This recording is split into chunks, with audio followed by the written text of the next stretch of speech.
मातृत्व जोपासण्याकरिता आई ही कुठलाही प्रसंग स्वतःच्या जीवावर ओढून घेण्याकरिता सक्षम असते, यात दुमत नाही. मग आई ही हिंस्त्र श्वापदाची असो किंवा मग बुद्धिजीवी माणसाची.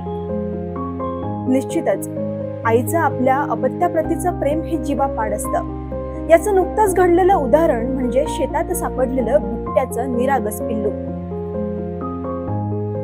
हिंगणी लगतच्या हिवरा येथील शेतातून जात असताना एका शेतकऱ्याला एक बिबट्याचं निरागस पिल्लू भटकताना दिसलं. त्या शेतकऱ्याने आणि गावकऱ्यांनी लगेच या घटनेची माहिती गावातील पोलीस पाटील तसेच वन विभागाला दिली. घटनेची माहिती मिळताच त्या ठिकाणी हिंगणीचे वनपरिक्षेत्र अधिकारी, वनमजूर आणि इतर वन कर्मचारी पोहोचले.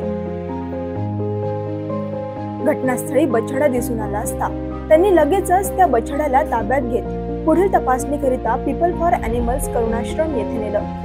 त्या ठिकाणी त्याची तपासणी करण्यात आली आणि बछडा हा केवळ 45 दिवसांचा असल्याचं कळलं. बछडा सुदृढ असल्याचं निष्पन्न झालं आणि त्यानंतर पिल्लाला त्याच्या आईसोबत पुनर्मिलन होण्याकरिता त्याच ठिकाणी जाऊन शास्त्रोक्त पद्धतीने प्रयत्न सुरू करण्यात आले.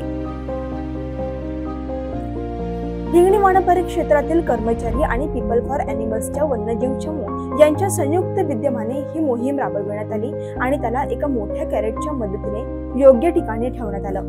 त्यावर कॅमेरा ट्रॅपच्या माध्यमातून रात्रभर पाळत ठेवण्यात आली असता मध्यरात्रीच्या सुमारास त्या पिल्लाचे आपल्या आईसोबत पुनर्मिलन यशस्वीरित्या पार पडले असल्याचं स्पष्ट झालं आणि या पुनर्मिलनाबाबत वनविभाग आणि प्राणीप्रेमींनी समाधान व्यक्त केलं.